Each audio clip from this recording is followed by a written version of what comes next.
평양 공동선언 비준과 관련해 청와대는 북한이 국가가 아니라고 했다. 하루 만에 물러섰습니다. 자유한국당은 통일부 장관 해임 건의도 추진하기로 했습니다. 이채영 기자입니다. 청와대는 이틀 전 평양선언과 군사합의 비준이 위헌이라는 야당을 반박했습니다. 북한은 헌법과 우리 법률에서 국가가 아니다. 북한과의 합의는 조약이 아니라 헌법이 적용될 수 없다고 했습니다. 북한은 국가가 아니라는 발언에 여권에서도 비판이 나왔습니다. 북한이 김정은 위원장의 서울 답방이나 교류에 소극적으로 나올 수 있다는 겁니다. 문재인 대통령이 자서전 운명에서 14공동선언을 두고 남북 정상 간 합의는 조약이라고 했는데 여기에 상충된다는 지적도 나왔습니다. 청와대의 일관성 없는 법 해석과 모순을 바라지 않을 수가 없습니다. 청와대는 헌법에서는 국가관계가 아니지만 국제법에서는 국가로 인정한다며 하루 만에 진화에 나섰습니다.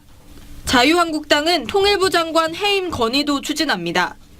헌법 정신은 국민의 생명과 안전과 직결된 문제에 대해서는 국민의 동의를 받아야 한다는 것이고 국민의 동의는 곧 국회 비준을 의미하기 때문입니다. 자유한국당 백승주 의원은 국방부는 군사합의서 이행에 필요한 예산을 산출하지 못했다는 답변을 받았다고 공개했습니다. 중대한 재정 부담이 없다는 법제처와 배치되고 부처 간의 앞뒤가 맞지 않는다고 지적했습니다. TV조선 이채연입니다. 남북이 오늘 장성급 군사회담에서 다음 달 말까지 시범 철수 대상으로 선정한 최전방 조서 GP 11개씩을 파괴하기로 했습니다. 다만 NLL 문제 등을 집중적으로 논의하게 될 군사 공동위 구성 문제는 합의하지 못했습니다. 김동현 기자입니다. 쌀쌀한 가을비가 내린 오늘 오전 판문점 북측 지역 통일강. 미리 나와 있던 북측은 악수로 26일 만에 남측 대표단을 맞이했습니다. 8시간 이상 소요됐던 9차 회담보다 4시간 빨리 화기애애한 분위기에서 끝났습니다. 앞으로도 이렇게 속도감 있게 결과물이 있게 군대답게 회담을 잘해 나가고 앞으로 호상 소통과 협력을 부단히 강화해 나감으로써 남북은 시범 철수 대상으로 각각 11개 전방 감시 초소를 다음 달 말까지 완전히 파괴하기로 합의했습니다. 11월 말까지 GP 병력 장비 철수 및 완전 파괴 조치를 이행하며 12월 중 상호 검증을 통해 연내 모든 조치를 완료하기로 하였다. 또 임진강 하구에서 민간 선박의 자유 항행을 보장하기 위해 다음 달 5일부터 공동 수로 조사를 진행하기로 했습니다. 다만 서해 평화구역과 공동 어로구역 등을 논의할 군사 공동회 공동대표 인선은 합의에 이르지는 못한 채 추후 논의하기로 했습니다. 김도균 수석 대표는 NLL 문제는 공동회의가 가동되면 협의하기로 한 사항이기 때문에 논의하지 않았다고 설명했습니다. TV조선 김동윤입니다.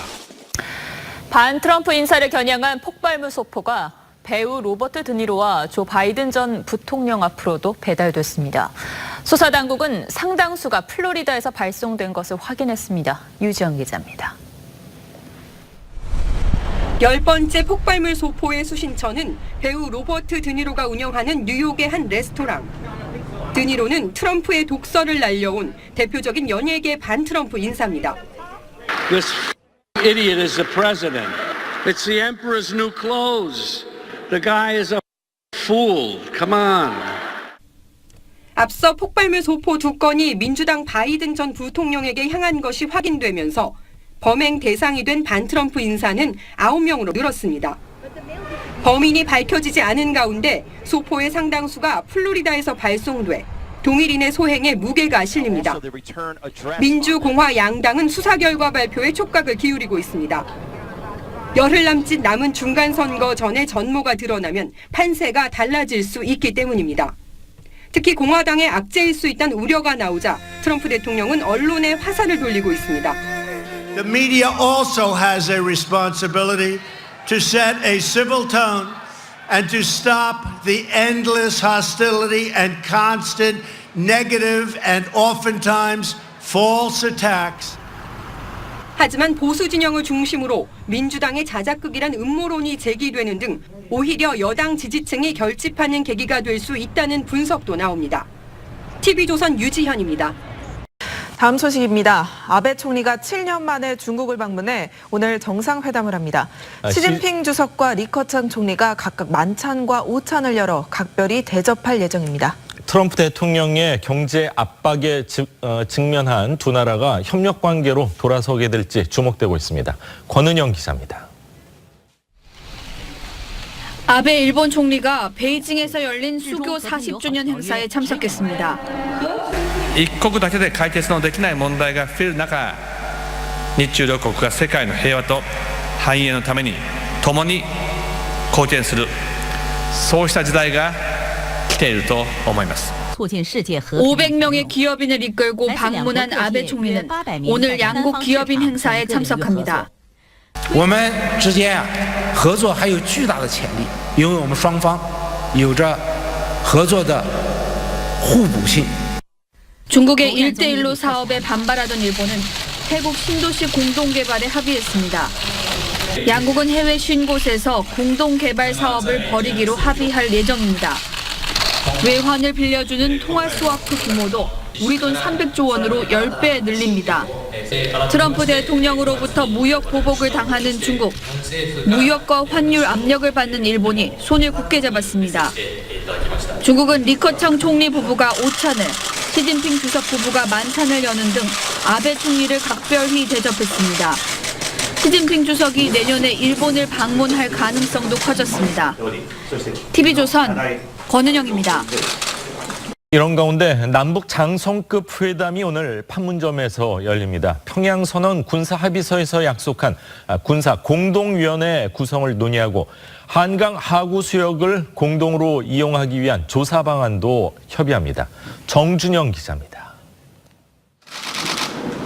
남북은 오늘 판문점 통일각에서 제10차 장성급 군사회담을 개최합니다. 김도균 국방부 대북정책관이 단장으로, 북측은 안익산 중장이 단장으로 각각 5명씩 참가합니다.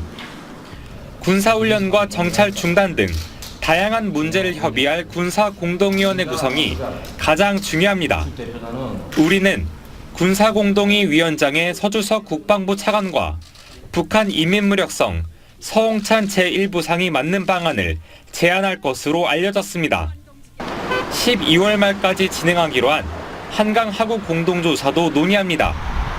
남측은 김포반도 동북쪽에서 교동도 서남쪽까지, 북측은 개성시 이말리로부터 황해도 해남리까지 70km를 공동이용 수역으로 설정했습니다.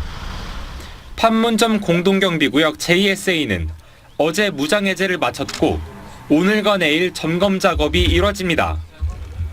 철원 화살머리 고지에선 6.25 전사자 박재건 중사의 유해가 발견됐습니다. 유해군을 포함해서 1만여 구의 유해가 있을 걸로 추정하고 있습니다. 그 유해 중에서 한 분을 처음으로 발굴했던 데 의의가 있습니다. 박 중사의 유해는 하얀 천으로 감싸고 솜이 가득한 유해 상자에 넣어 태극기를 둘렀습니다. 일동 무형. TV조선 정준영입니다. 북한산 석탄이 러시아산으로 둔갑돼 국내로 들어온 사실이 드러나 논란이 일었을 때 정부는 물품 대금으로 현물을 받았을 뿐 돈을 건네준 건 아니라고 한 바 있습니다. 그런데 이 말이 거짓이었다는 사실이 국정감사에서 확인됐습니다. 이 사건을 조사한 관세청이 2달 만에 말을 바꾸어 석탄 대금이 누구에겐가 송금됐다고 했습니다. 물론 아직 북한으로 돈이 건너간 것인지는 분명치 않지만 정부의 조사 결과 발표에 신뢰가 무너진 것은 분명해 보입니다. 서주민 기자가 보도합니다. 북한산 석탄 반입과 관련해 직접적인 자금 지급은 없었다고 했던 관세청의 말이 바뀌었습니다. 국내 금융기관을 통해서 송금됐습니까? 네, 있는 것으로 알고 있습니다. 북한까지는 아직까지 확인되지 않았습니다. 물론이죠. 근데 석탄 대금이 우리나라의 금융기관을 통해서 송금이 된 것이죠. 거기까지는 확인이 된 거 아니겠습니까? 그렇죠? 네, 제3국. 좋습니다. 네. 국내 은행을 통해 북한에 자금이 흘러들어갔다면 이른바 세컨더리 보이콧 대상이 됩니다. 국내 은행이 미국과 거래를 제한당할 수 있다는 뜻입니다. 최초 송금 시점은 지난해 4월. 특히 10월 이후에도 송금이 이루어졌습니다. 작년 10월 이후에 송금된 사실이 있다 없다? 이거 하나만 확인해 주세요. 네, 있다고 합니다. 있다. 우리 정부와 청와대도 석탄 반입 정황을 인지하고 대책 회의까지 했던 시점입니다. 있다는 것은 되게 중요한 문제인 거 아시죠? 연장대처럼 부실 대응을 한 겁니다. 다만 이 대금이 최종적으로 북한으로 들어갔는지는 확인되지 않았습니다. TV조선 서주민입니다. 이런 가운데 미국 정부는 또다시 대북 독자 제재를 단행했습니다. 북한은행을 대신해서 미국 금융망에서 돈 세탁을 하고 북한과 자금 거래를 한 싱가포르 기업과 기업인이 대상입니다. 고서정 기자가 취재했습니다.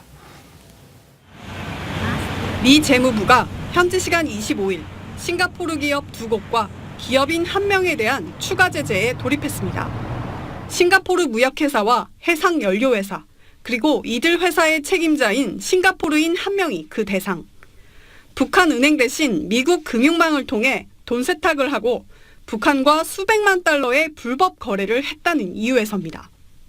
미 재무부는 또 위패 제조, 현금 밀반입, 마약 밀거래를 비롯한 수많은 불법 행위를 했다면서 미 연방수사국 FBI를 통해 회사 책임자 탄위뱅을 지명 수배했습니다. 스티븐 무누신 재무장관은 기만적 관행을 간과하지 않겠다면서 최종적이고 완전하게 검증된 북한의 비핵화에 깊이 전념하고 있으며 제재 이행을 지속해 나갈 것이라고 말했습니다. 국제사회가 정한 대북 제재를 위반할 경우 적대국이건 동맹국이건 예외 없음을 강조한 겁니다. 미국의 대북 독자 제재는 올해 9번째로 지난달 북한과 무기, 사치품 거래를 한 터키 기업 등을 제재한 후 21일 만입니다. TV조선 고서정입니다. 다음 소식입니다. 미국은 북한 돈 세탁을 도운 싱가포르 기업과 사업가를 추가로 제재했습니다. 이런 가운데 비건 특별대표가 다음 주 방한할 예정이어서 판문점에서 북한과 실무 협상이 열릴지도 주목되고 있습니다. 최원희 기자입니다. 미국 재무부가 싱가포르 기업 2곳과 사업가 1명에 대해 독자 제재를 단행했습니다.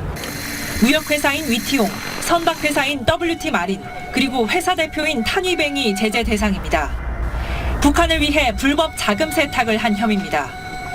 미국 국무부는 3번이나 강제 북송을 당한 탈북자 지현아 씨의 증언 동영상을 공개했습니다. 마취도 없이 이제 강제 낙태 수술을 당하는데 책상에 눕혀놓고 헌료를 인정하지 않는다는 이유로 북한이 실무 협상과 고위급 회담에 답을 미루는 상황에서 경제와 인권 문제로 강력한 압박에 나선 겁니다. 이에 맞서 북한은 중국과 러시아를 상대로 외교전을 강화하고 있습니다. 중국 안보포럼에 참석한 북한 김영룡 인민무력성 부상은 싱가포르 선언을 철저히 이행하겠다며 경제 발전에 협력해달라고 요청했습니다. 류명선 노동당 부부장도 모스크바 정당회의에서 국제사회는 북한의 결단과 조치에 화답해야 한다고 강조했습니다. 한편 미국은 비건 대북정책 특별대표가 29일 방한한다고 발표했습니다. 한국과 협의 차원이라고 발표했지만 판문점에서 북한 최선희 외무성 부상을 상대로 실무 협상이 열릴 가능성도 있어 주목됩니다. TV조선 최연입니다.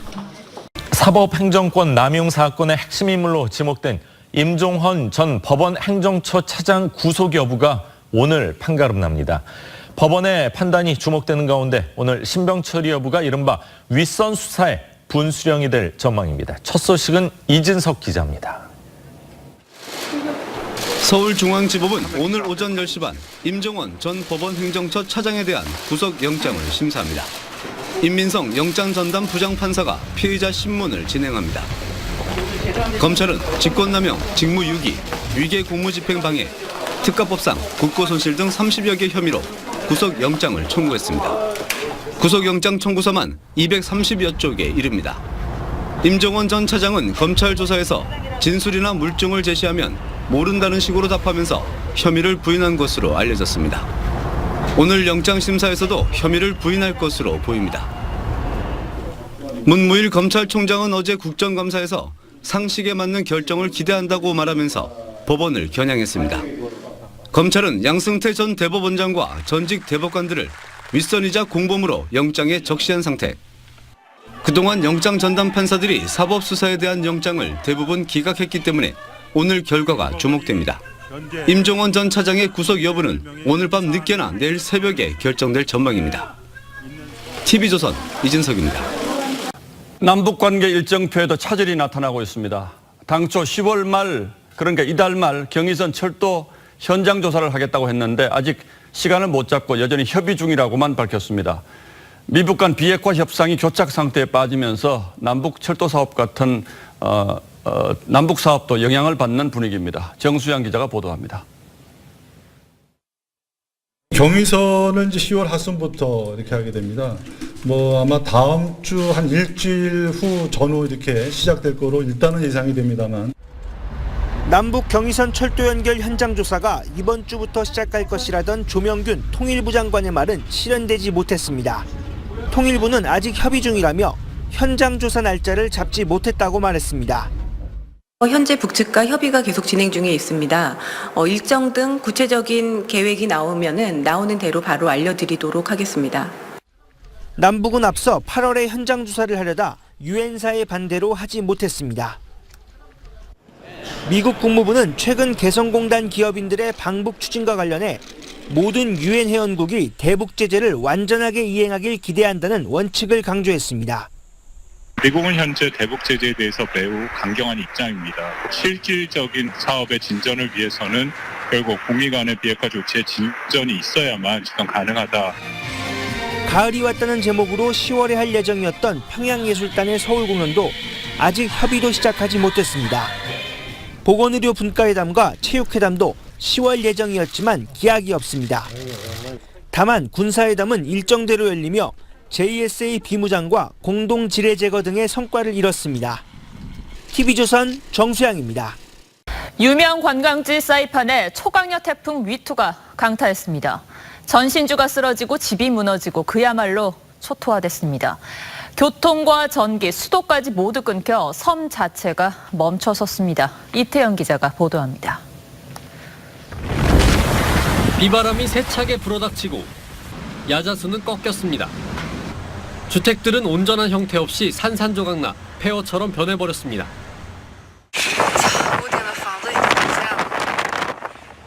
현지 시간 25일 슈퍼태풍 위투가 사이판 등 15개 섬으로 이뤄진 미국 북마리아나 제도를 강타했습니다. 시간당 최대 풍속은 290km. 하루 사이에 1에서 5등급으로 위력이 급격히 강해졌습니다. 5등급은 허리케인 위력 중 가장 강력한 등급으로 2005년 1200명이 숨진 태풍 카트리나와 같은 등급입니다. Super Typhoon Yutu. It is one of the most powerful tropical cyclones on the planet this year. 이제껏 최소 1명이 숨지고 130여 명이 다쳤습니다. 1000개에 가까운 전신주가 쓰러지고 수도 시설이 파괴되면서 5만 명이 넘는 주민 외에 관광객까지 정전과 식수 부족으로 고통받고 있습니다. 의료시설은 비상용 발전기를 돌리며 겨우 진료를 진행하는 상황입니다. 북마리아나 제도의 모든 공공기관과 학교도 문을 닫았습니다. 위투는 사이판을 거친 뒤 세력이 약화된 채 필리핀을 향해 서진 중입니다. 사이판 공항 당국은 이르면 28일에 공항 임시 운행을 재개할 방침입니다. TV조선 이태영입니다. 이번에는 법원으로 가보겠습니다. 재판 거래 의혹의 핵심 피의자로 기소된 임종헌 전 법원행정처 차장의 구속 여부가 오늘 밤새 결정됩니다. 취재기자 연결합니다. 조정린 기자, 법원으로서도 상당한 고민의 시간이 흐르고 있는 것 같은데 몇 시쯤이면 구속 여부가 결정될까요? 네, 임종원 전 법원행정처 차장은 6시간 가까운 영장 심사를 마치고 현재는 서울구치소로 이동해 결과를 기다리고 있습니다. 현재 구속이 필요한지 여부를 놓고 영장 전담 판사가 검토 작업을 진행 중인데 결과는 오늘 밤 늦게나 내일 새벽쯤 나올 것으로 보입니다. 그야말로 초유의 사태죠. 그래서인지 오늘 영장 실질심사장의 분위기도 상당히 치열했다고요? 네, 임 전 차장의 신병 확보 여부는 윗선 수사를 앞둔 검찰에겐 이 향후 수사 흐름을 좌우할 분기점으로 간주되었습니다. 그래서인지 6시간 이어진 영장 심사에선 이 본안 재판을 방불케 하는 치열한 공방전이 벌어졌다고 합니다. 검찰은 파워포인트 슬라이드까지 준비해 230쪽에 달하는 영장 청구서에 적시한 혐의 내용을 조목조목 짚었고 이에 맞서 임 전 차장도 180쪽짜리 의견서까지 제출하는 등 방어에 나섰습니다. 특히 쟁점인 직권남용 혐의 관련해 공방이 가장 뜨거웠다고 하는데요. 임 전 차장 측은 검찰이 제시한 사실관계는 인정했지만 직무상 권한이 아니어서 남용죄 자체가 성립하지 않는다는 주장을 펼친 것으로 전해집니다. 또 무거운 혐의를 감안해 구속수사가 필요하다는 검찰의 주장에 임 전 차장은 불구속 수사 원칙이 명시된 형사소송법을 거론하며 구속할 만한 점이 없다고 맞선 것으로 알려집니다. 검찰은 임 전 차장의 구속 여부에 관계없이 양승태 전 대법원장 등 윗선 수사를 이어갈 방침이지만 영장이 기각될 경우 수사 동력의 타격은 불가피해 보입니다. 지금까지 서울중앙지방법원에서 TV조선 조정린입니다. 예, 법원의 최고위층이 관련된 재판인 만큼 공정한 재판을 위해서 특별재판부 설치가 필요하다는 주장도 일리가 있습니다만 우리 법체계의 기본으로 돌아가 보면 문제점이 적지 않습니다. 지금부터 하나하나 따져보겠습니다. 자, 강동원 기자, 특별재판부 설치 일단 헌법에 비춰보면 어떻습니까? 헌법상 특별재판부 설치는 허용되지 않습니다. 예. 이 현행 헌법은요, 이 군사법원만 이 특별법원으로 인정하고 있는데요. 그래서 위헌 논란이 있는 겁니다. 들어보시죠. 제가 아는 바로는 특별재판부에 관련해서는 위헌 논란이 있어서 신중하게 접근해야 될 것으로 생각하고 있습니다.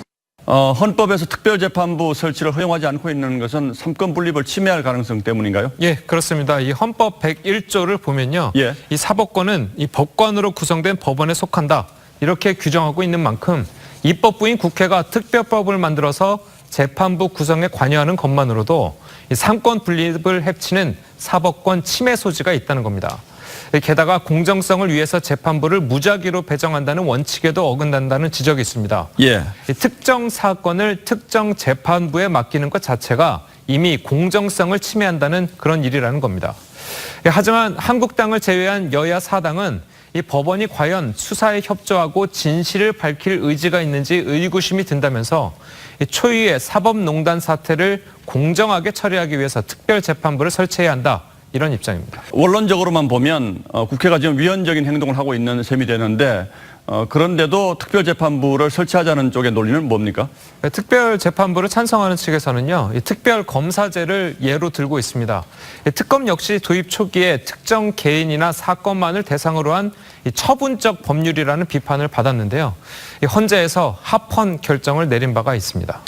예, 특검이 뭐 논란이 되지는 않죠, 지금은. 예. 그런데 이 특별재판부를 과거에 설치했던 적이 있었습니까? 예, 있었습니다. 1948년 건국 초기에 이 친일 부역자를 처벌하기 위해서 이 특별재판부를 둔 적이 있고요. 예. 그리고 박정희 정권 때 1961년 5.16 군사정변 직후 3.15 부정선거 관련자 처벌을 위해서 혁명재판소를 운영한 적이 있습니다.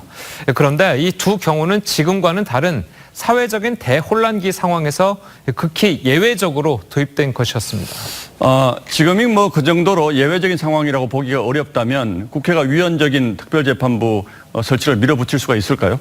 조금 어렵다고 볼 수 있습니다. 가능은 한데요. 현실적으로는 국회 통과가 쉽지 않습니다. 법사위는 물론이고요. 직권상정은 여건이 되지 않고 이 신속 안건으로 처리하려고 해도 한국당을 제외한 특별재판부 구성에 합의한 여야 4당의 원내 의석을 합하면 총 178석에 그쳐서 재적의원 5분의 3이 필요한 국회 선진화법의 문턱을 넘기 힘들어 보입니다. 그리고 설사 통과가 된다 하더라도 앞서 말씀드린 이유들 때문에 위헌 논란은 계속될 것으로 보입니다. 예, 그런데 뭐 자유한국당이 원하는 다른 것과 빗댈 가능성도 있다 이런 얘기도 있으니까 좀 지켜보죠. 예, 강동원 기자 잘 들었습니다. 자유한국당을 제외한 여야 4당이 이른바 사법농단 의혹을 재판할 특별재판부 설치에 합의하면서 숨죽이고 있던 법원 내부에서 우려의 목소리가 나오고 있습니다. 주로 고위 법관을 중심으로 특별재판부 설치를 바람직하지 못하다는 주장이 나오고 있는데 일부 소장 판사들은 불공정 재판 논란을 피하기 위해서 고려해 볼 만하다는 의견도 내놓고 있습니다. 보도에 윤수영 기자입니다. 특별재판부 설치 법안에 대한 고위 법관의 우려 표명이 잇따르고 있습니다. 어느 특정 사건을 위해서 특정 재판부를 특정인이 지정하는 식으로 재판부를 구성하는 것은 논란의 여지가 많을 것으로 생각이 됩니다. 서울행정법원장을 지낸 황병하 서울고법 부장판사도 법철학 서적을 인용해 특별재판부의 위헌성을 우회적으로 비판했습니다. 절대주의 국가처럼 국왕이 법관을 정하거나 교체하면 재판의 공정성과 중립성을 보장할 수 없다는 부분과 어떤 하나의 사건만을 재판하기 위해 예외 법원을 설치하는 것은 금지된다는 부분을 인용하며 법원 내에 화두를 던진 겁니다. 검찰의 사법행정권 남용 의혹 수사를 수긍해온 소장파 판사 진영의 반응은 엇갈립니다. 불공정 재판 논란을 없애기 위해 특별재판부 도입도 고려해볼 만하다는 의견도 있었지만 사법부 독립과 삼권 분립을 둔 근본 취지를 먼저 생각해야 한다는 우려도 많았습니다. 법원 내부에선 특별재판부의 위헌 소지를 떠나 여론과 정치로부터 거리 유지를 해야 할 재판이 정치화될 수 있다는 우려도 나오고 있습니다. TV조선 윤수영입니다. 현재 사이판에는 교민과 우리 여행객 4천여 명이 고립되어 있습니다. 잠자리를 구하기 쉽지 않은 데다가 먹거리도 변변치 않아서 고생이 말이 아닙니다. 정부는 발이 묶인 여행객들을 위해 군 수송기를 파견하기로 했습니다. 오늘의 포커스입니다. 망망대해에 떠있는 타국의 섬. 비행기도 없이 배도 없이 태풍 속에 갇힌 사람들. 교민과 여행을 간 사람들까지 4천 명 가까이 사이판에 고립되었습니다. 교민들이 가꾼 터전은 무너져 형태를 잃거나 지붕이 날아가 버렸고, 제가 여기 온 지 40년 됐거든요. 나 이런 거 처음 만나봤어요. 집이 전체 날아간 사람들이 꽤 많이 있어요. 여행객은 머무를 곳도 돌아갈 길도 잃었습니다. 있던 리조트가 지금 지붕이랑 천장이랑 다 무너져서 묵을 수가 없는 상태가 돼가지고요. 가족 휴양지로 유명한 사이판인 만큼 갓난아기나 임신부, 어르신이 가장 걱정. 응급실로 실려가는 일도 발생한 데다 아기 분유부터 상비약은 물론 먹을 것도 동인하기 시작했습니다. 컵라면 말고는 이동수단도 없기 때문에 밖에 나가서 사 먹을 수도 없고. 주말에 일부 비행편이 열린다는 소식도 들려오지만 이미 만석이고 항공비도 더 들어갑니다. 며칠을 더 머물러야 할지 대부분 숙소는 매진해 남아있을수록 하루에 수십만 원씩 드는 숙박비. 천재지변이기 때문에 사실 이 부분까지 항공사든 여행사든에서 부담을 더 보상을 한다거나 이럴 수 있는 건 아니거든요. 지난해 11월 인도네시아 발리에서 화산 분화로 국민들이 고립되자 정부는 특별기를 보내 여행객을 인천까지 귀국시켰습니다. 이번에도 외교부는 군용기를 띄워 일단 괌까지라도 수송하는 방안을 논의하고 있습니다. 하지만 군용기가 수용할 수 인원이 한정돼 있고 괌에서 다시 한국까지 오는 비행편을 각자 마련해야 하는 것도 문제입니다. 오도 가도 못하는 상황에서 여행객을 비난하는 댓글이 등장하면서 마음의 상처까지 받고 있습니다. 하늘이 버린 것 같은 막막한 상황에서도 잠시 안심을 얻는 건 서로를 챙겨주는 이름 모를 사람들 덕분. 임산부나 노약자분 그리고 어린이들한테 양보하고 싶습니다. 아기 약 필요하신 분 계세요? 음식이 좀 남았습니다. 드실 분 있으신가요? 다치지 않고 아프지 말고 일상생활로 어서 돌아갈 수 있기를 기원해 봅니다. 뉴스9 포커스였습니다. 어제 현대자동차가 충격적인 3분기 실적을 발표한 데 이어서 오늘은 기아차와 쌍용차까지 줄줄이 저조한 실적을 발표했습니다.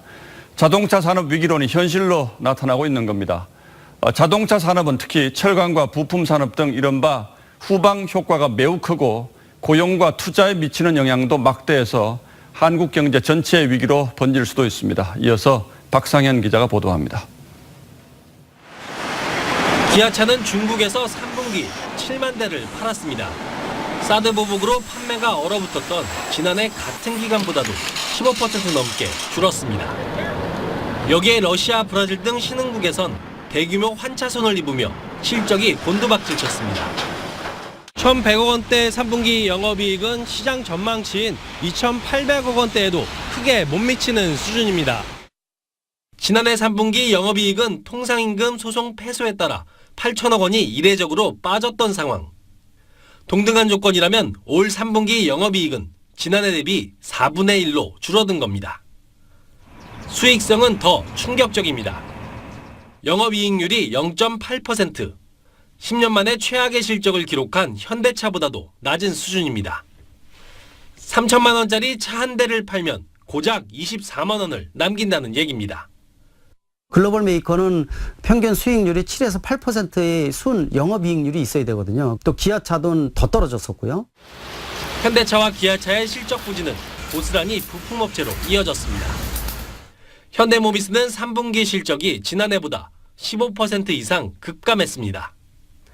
쌍용자동차는 7분기 연속 적자에 늪에서 헤어나지 못하고 220억 원 영업 손실을 기록했습니다. 한때 세계 5대 자동차 강국이라던 명성은 사라지고 이제 7위 멕시코의 추월도 걱정하는 신세가 됐습니다. TV조선 박상현입니다.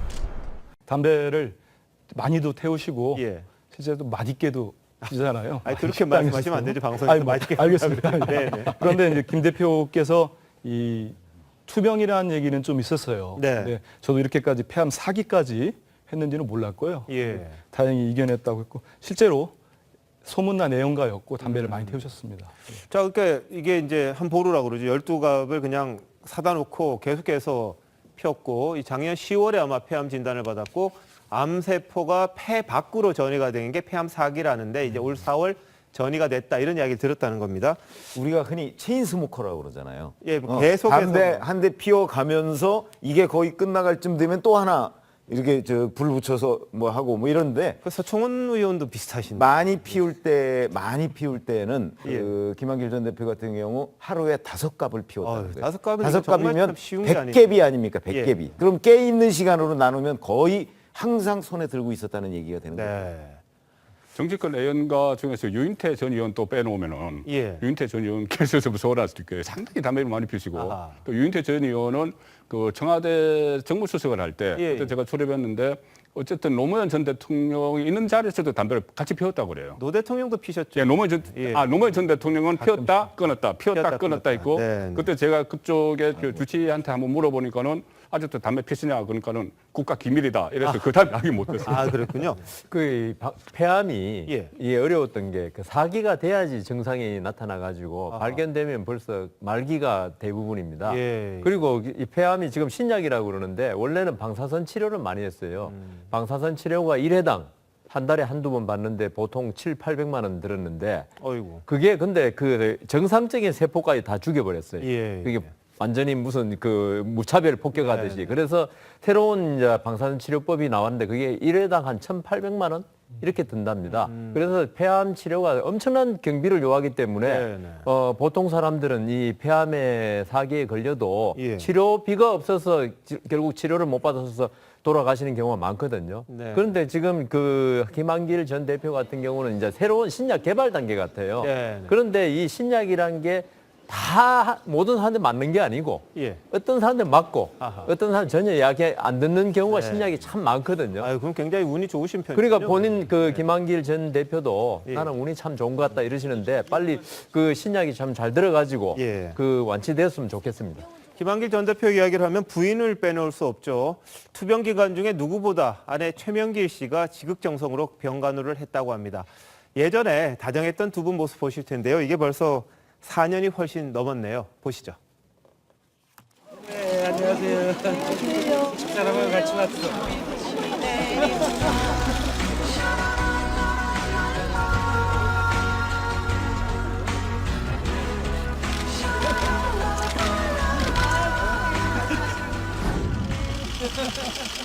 너무 이쁘다. 너무 이쁘다. 아이고 이쁘다. 뒷머리도 좋다. 안사랑입니다. 저나 가족을 위해서는 지금도 생각하는데 정치를 꼭 계속 해야 되냐 이런 생각을 할 때가 있어요. 이제는 또 저의 뜻이 아니다 하는 그런 생각하라고 건강에 제일 신경이 쓰이는 부분이죠. 그런데 뭐 김한길 개인의 건강이 그렇게 문제돼서는 안 될 만큼 대한민국이 처한 상황이 여의치 않다고 생각합니다. 건강이나 처자식만 생각하면서 지낼 수는 없는 일이고요. 지금 뭐 건강이 대단히 좀 안 좋은 상태에 있습니다. 특히 이제 심장 부분에 약간 좀 이상이 있지 않나 하는 생각을 하는데요. 그래서 자유민주주의 특검이 아닙니다. 자백을 강요하고 있어요. 이것은 너무 억울해요. 우리 애들까지 다 어리둥절하고 있어요. 알았어. 그 이제 변호인을 했던 이경재 변호사를 통해서 판 것 같습니다. 그러니까 하남에 있는 저기 토지하고 건물이에요. 건물인데 이게 최 씨가 2015년 10월에 한 5억 5천만 원에 산 건데요. 이번에 팔면서 6억 9천만 원에 팔았으니까 또 그 사이에 한 2년 반 만에 1억 4천만 원의 시세 차익을 얻은 거죠. 그리고 또 이게 매입한 A 씨는 또 저기 최 씨뿐만 아니고 그 딸, 이제 딸은 정유라 씨. 그 근처에도 또 정유라 씨가 뭐가 있었죠. 땅이 또 있었는데 그 땅도 이렇게 매입을 했답니다. 뭐 2억 5천만 원에 정 씨가 샀는데 이번에 2억 5천만 원에 샀으니까 정 씨도 4천만 원의 차익을 얻은 거고요. 자, 여성원 변호사님 어떻습니까? 이게 지금 그 최순실 씨한테는 뭐 추징금도 있고 그렇지 않습니까? 근데 이거 팔 수가 있는 건가요? 이 땅은요? 그걸 추징 보전됐다고 그러죠. 검찰이 거기에 등기부에 올라갑니다. 그런데 사는 사람이 그걸 감수하겠다 그러면 살 수는 있습니다. 그러니까 압류 이런 거 됐다고 해가지고 그냥 이 최순실 사건만 아니라 일반적으로 압류 뭐 이런 거 많이 있지 않습니까? 근저당 있다고 해서 매매가 금지되진 않습니다. 그거는 자기가 위험을 안고 팔 수는 있죠. 나중에 추징이 돼버리면은 검찰에서 이걸 경매에 넘기지 않습니까? 그러면 자기 소유권을 잃을 가능성이 있지만 저기 지금 나중에 또 말씀드릴 그 기회가 있을지 모르겠지만 최순실 씨가 압류 이런 거 갖다가 전부 다 해제한다는 또 약속을 했을 가능성이 있습니다. 갈수록 나빠지는 일자리 사정에 투자 위축, 최악의 건설 경기, 그리고 기업 실적 악화, 주식시장까지 무너지면서 소비자들의 자신감도 급속히 위축되고 있습니다. 우리 경제를 보는 소비자들의 기대 심리를 수치로 나타내는 소비자 심리지수라는 게 있는데 올 하반기 들면서 보시는 것처럼 이 지수가 급격히 떨어지고 있습니다. 이렇게 되면 소비자들이 미래를 걱정해서 지갑을 열지 않고 이것이 소비 부진과 기업 실적 악화라는 악순환으로 이어질 수 있습니다. 장동욱 기자가 밖으로 나가서 소비자들의 목소리를 들어봤습니다. 반찬 하나 집는 것도 주저하게 됩니다. 선뜻 지갑 열기가 겁이 납니다. 한꺼번에 많이 사지 않고 조금씩 자주 사고 썩 더 좋아질 것 같지는 않아요. 소비자들이 몸으로 느끼는 경기는 벌써 한겨울입니다. 소비자 심리지수는 지난 8월 이후 2달 만에 다시 100 아래로 떨어졌습니다. 지수가 기준치 100보다 낮으면 경기를 비관적으로 보는 소비자가 더 많다는 의미입니다. 유가라든지 물가 상승, 그다음에 또 글로벌 주가 하락에 따른 국내 증시 급락세, 뭐 이런 것들이 좀 심리에 좋지 않은 영향을 미치면서 생활 형편이나 가계 수입이 나아질 것이란 기대도 줄었습니다. 금리는 오를 것으로 보는 소비자가 크게 늘었습니다. 고용 시장 상황이 좀 안 좋고 그다음에 한은의 금리 인상 이슈가 좀 있었고요. 현재 경제 지표들이 상당히 좀 불안한 모습을 보이고 있거든요. 소비자들의 심리를 악화시키는 요인으로 작용했다.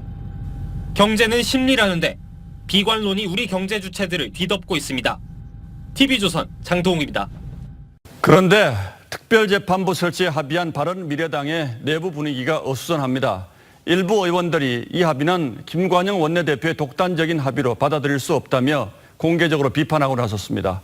이 문제로 바른미래당의 내부 균열이 심화할 수 있다는 전망도 있습니다. 김미선 기자가 취재했습니다. 바른미래당 김관영 원내대표가 더불어민주당, 평화민주당, 정의당과 함께 특별재판부 설치 기자회견을 한 지 하루도 되지 않아 당내에서 반발이 터져 나왔습니다. 당내 논의가 없었던 기본적인 헌법 정신까지 마구 훼손해가면서 일종의 절대주의 사회로 몰고 가는 국기문란이라고 비판했습니다. 헌법에 보장된 삼권 분립의 정신을 완전히 유린하는 것입니다. 정치권, 입법부가 사법부를 통제하겠다. 그런 야만적인 발상입니다. 바른미래당 내부 이탈표가 생길 경우 특별재판부 설치 법안은 국회 통과를 장담하기 어렵습니다. 법사위 위원장도 한국당 소속이라 법안 상정 단계에서 제동이 걸릴 가능성도 있습니다. 김관영 원내대표는 이른바 고용세습 국정조사와 특별재판부 빅딜을 제안해 사퇴 수습을 모색했습니다. 바른미래당에 나서서 민주당과 한국당의 숙제를 동시에 풀어주는 모양새를 노렸지만 양당 모두에게 거부당했습니다. TV조선 김미선입니다. 경남 사천에서는 항공우주 엑스포가 열리고 있습니다. 항공기 체험 비행 등 다양한 볼거리가 있는데 공군 블랙 이글스의 에어쇼가 단연 인기였습니다. 이성진 기자입니다. 공군 특수비행팀 블랙 이글스가 아찔한 비행을 펼칩니다. 하늘에 태극 문양을 그리고 하트를 수놓기도 합니다. 경남 사천에서 항공 우주 엑스포를 맞아 에어쇼가 펼쳐졌습니다.